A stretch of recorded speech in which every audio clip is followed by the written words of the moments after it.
श्री स्वामी समर्थ, जय जय स्वामी समर्थ। तर आज आहे शुक्रवार 3 ऑक्टोबर। धर्मातील एक अत्यंत पवित्र आणि महत्त्वाचे पापांकुश एकादशीचे व्रत पाळले जाणार आहे। असे मानले जाते की हे व्रत केल्याने जीवनातील सर्व आपल्याकडून चुकीने काही जे पाप झाले असतील तर त्या पापातून आजच्या व्रताने सुटका होते आणि मोक्ष मिळतो। या दिवशी भगवान विष्णूंच्या पद्मनाभ रूपाची पूजा केली जाते। हे व्रत करण्यामागे एक कथा क्रूर शिकारीची आहे, ज्याने आयुष्यभर पाप केली, परंतु एकादशीच्या प्रभावी व्रतामुळे त्याला स्वर्गात स्थान मिळाले, मोक्ष मिळाला। तर ती कथा अशी आहे। पौराणिक कथेनुसार क्रोधन नावाचा एक क्रूर शिकारी विंध्य पर्वतावर राहत होता। तर तो अत्यंत हिंसक, चोर आणि अनीतिमान अशा स्वभावाचा होता। आयुष्यभर त्याने लुटमार केली, चोरी केली, लांडीलबाडी केली, निष्पाप प्राणी आणि पक्ष्यांना मारत असे आणि अशा वाईट कृत्यांमध्ये गुंतत जाऊन तो खूप अतिशय पापी माणूस बनला। क्रोधनला बघून आजूबाजूचे लोकसुद्धा घाबरायला लागायचे। याच गोष्टीमध्ये क्रोधनचे पूर्ण आयुष्य गेले व त्याला शेवट म्हातारपणामध्ये त्या शेवटच्या टप्प्यामध्ये येताच त्याला त्याच्या कृतीचे परिणाम आठवू लागले। जेव्हा यमाचे भयंकर दूत त्याला घेऊन जाण्यासाठी आले तेव्हा तो भीतीने थरथर कापू लागला। त्याला स्पष्टपणे दिसले की त्याच्या पापांमुळे त्याला नरकाच्या भयंकर यातना सहन कराव्या लागत आहेत। घाबरून क्रोधन पळून गेला आणि त्याने महर्षी अंगिराच्या आश्रमात गेला।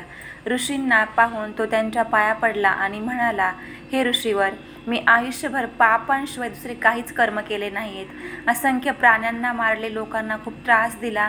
आता माझा अंत जवळ आलेला आहे आणि आता मला नरकाची भीती वाटायला लागली आहे। कृपया मला माझे सर्व पाप धुवून मोक्ष मिळविण्यासाठी काहीतरी तुम्ही मार्ग सुचवा। क्रोधन शिकाऱ्याने अतिशय दयनीय अवस्थेत येऊन महर्षींना विनंती करू लागला व महर्षींना त्याची दया आली। त्यांनी त्याला त्याचा जीव वाचवण्यासाठी मार्ग दाखवला। महर्षी म्हणाले, हे क्रोधन, जर तुला तुझ्या पापांपासून मुक्त व्हायचे असेल तर अश्विन महिन्याच्या शुक्ल पक्षामधील पाशांकुश एकादशीचे व्रत विधीनुसार कर। हे व्रत पापाच्या हत्तीला लगाम लावण्यासारखे आहे।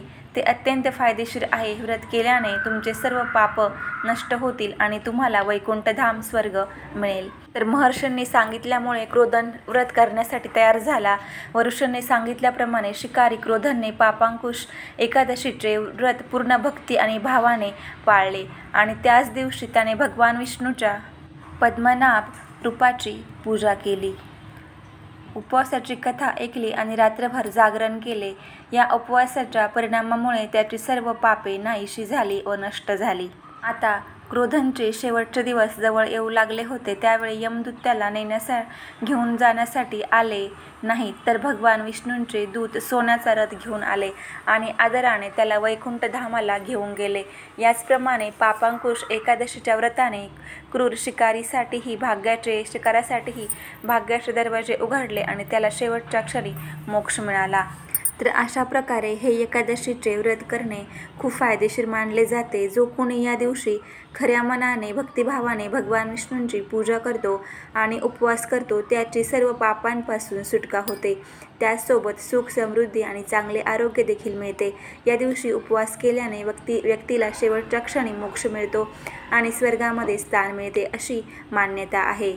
कुठलेही व्रत व पूजा आपण खऱ्या मनापासून व भक्तिभावाने जर केले तर खरोखर आपल्याला मोक्ष मिळाल्याशिवाय राहणार नाही। श्री स्वामी समर्थ।